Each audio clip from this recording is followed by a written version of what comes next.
I'ma keep on fighting till the day I die.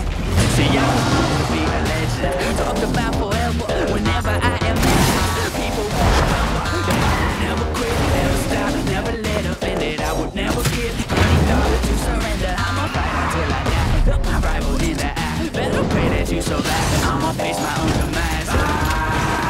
I was born on the battlefield like King Leonidas. Humble man still. You'll never take me alive. You'll never take me alive. No matter how hard that you try. You'll never take me alive.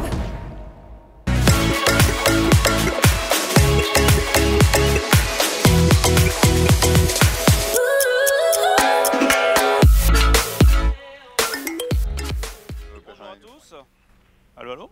Bonjour à tous. Gameloft est une société française, leader mondial du jeu vidéo. Nous employons 4600 collaborateurs partout dans le monde, dans 19 studios, avec un catalogue de jeux d'environ 190 titres. Notre mission consiste à fournir une expérience de jeu la meilleure possible aux plus de 100 millions de joueurs qui nous font confiance tous les mois.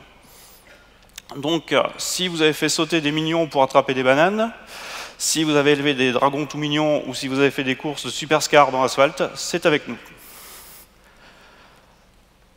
Tous nos jeux, actuellement, ou la plupart de nos jeux, en fait, sont full online. Pourquoi? Historiquement, il y a pas mal d'années en arrière, vous achetiez un jeu, vous le téléchargiez, et vous jouiez tout seul dans votre coin. Pour offrir notre expérience de jeu au plus grand nombre, nous avons passé les jeux en mode freemium, c'est-à-dire que le téléchargement des jeux est devenu gratuit. Les smartphones sont devenus de plus en plus puissants. Ça nous a permis aussi de rajouter de l'expérience multijoueur, de la renforcer, de rajouter des expériences sociales et aussi de plus en plus de compétition. Qui dit compétition dit aussi malheureusement tentative de tricherie. Ça nous a forcé en fait à prendre ce qui se passait sur le téléphone et à le copier sur les serveurs. Comme ça, en cas de détection d'anomalie, c'est la donnée du serveur qui fait foi et on peut resynchroniser le téléphone dans de bonnes conditions. La conséquence, je vous l'ai dit au début, c'est que tous mes jeux sont absolument full online et ça demande une infrastructure lourde. Une infrastructure lourde, capable de supporter des contraintes opérationnelles extrêmes. On est sur du jeu mobile, on est effectivement avec une population de plusieurs dizaines de millions de joueurs, centaines de millions de joueurs par mois. Qu'est-ce que nous avons fait pour adresser ce problème ? Au début, nous avions quelques dizaines de serveurs dans quelques racks, dans notre data center principal à Montréal, et nous avons rajouté des serveurs, des racks, des serveurs, des racks. On a réussi à supporter le load. Premier problème, on a rempli la salle serveur. Dans ces cas-là, qu'est-ce qu'on fait? On trouve très très vite une autre salle serveur, et elle se remplit tout aussi vite. Premier problème. Les jeux devenant de plus en plus online, on s'est aussi aperçu que la qualité de service sur l'Asie commençait à être insuffisante. Ce qu'on a fait, évidemment, nous avons ouvert 2 nouveaux data centers, un pour la Chine continentale et un pour l'Asie. Et puis nous avons continué à supporter les besoins pour le business, rajouter du serveur, rajouter du serveur, rajouter du serveur. La première conséquence, vous la devinez tous, c'est l'argent. On a raqué beaucoup de serveurs, mais au final, qu'est-ce qu'on a raqué? La seconde conséquence, et celle-là elle est plus insidieuse, c'est sur les équipes. Les équipes avaient pour mission de créer une plateforme de gaming online que nos 19 studios pouvaient utiliser à volonté. Le problème, c'est qu'à force de courir avec cette croissance exponentielle, elles sont passées d'un mode créativité, innovation, développement d'une plateforme, à un mode maintenance et opération. De plus en plus, à tel point que c'est devenu l'enjeu principal, puisqu'il faut assurer la stabilité opérationnelle, il faut fournir toujours l'excellente expérience aux joueurs, et en plus, il faut assurer le lancement de nouveaux jeux. Le problème, c'est que certaines choses sont restées un petit peu en arrière, et ça a créé de la dette technique. C'est là qu'intervient Amazon Web Services. C'est évidemment une solution qu'on ne pouvait pas tolérer très longtemps. Ce qu'on a fait, c'est qu'on a isolé la partie game server. La partie game server, c'est la partie où viennent se connecter les joueurs. On l'a sorti de notre infrastructure métal et on l'a transporté dans la région Nord-Virginie, en fait, d'AWS. Alors, ça s'est très bien passé, ça s'est même si bien passé qu'on s'est dit, en Amérique du Sud, on a quand même des petits problèmes de latence, essayons. Ça a très bien marché aussi. Amazon ensuite a eu la bonne idée d'ouvrir une région à Paris, Cocorico, on s'est dit, allons-y, surtout que si vous voyez le schéma, on ne servait pas forcément très bien non plus l'Europe. Et on a continué, et on a continué. Résultat, on a réussi à offloader chez Amazon, les data centers ont commencé à se sentir mieux, et on a retrouvé une solution qui était devenue beaucoup plus facilement manageable.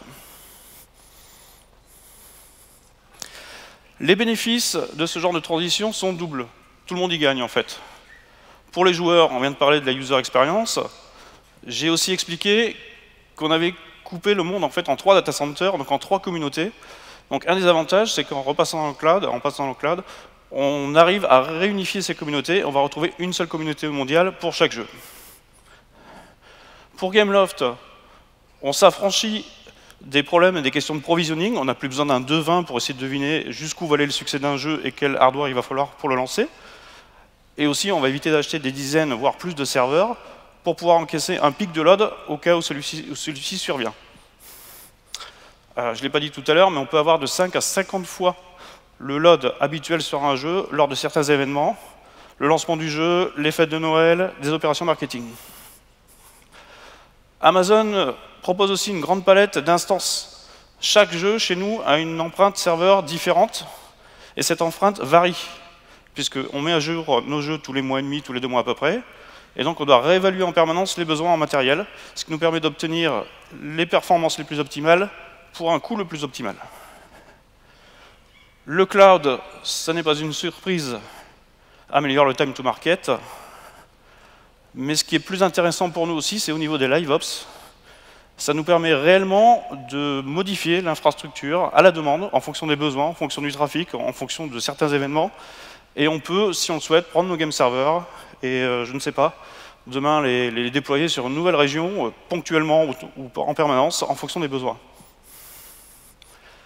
Pour les équipes, au final, c'est sympa parce qu'on a un retour de l'agilité. Elles retrouvent leur fonction première.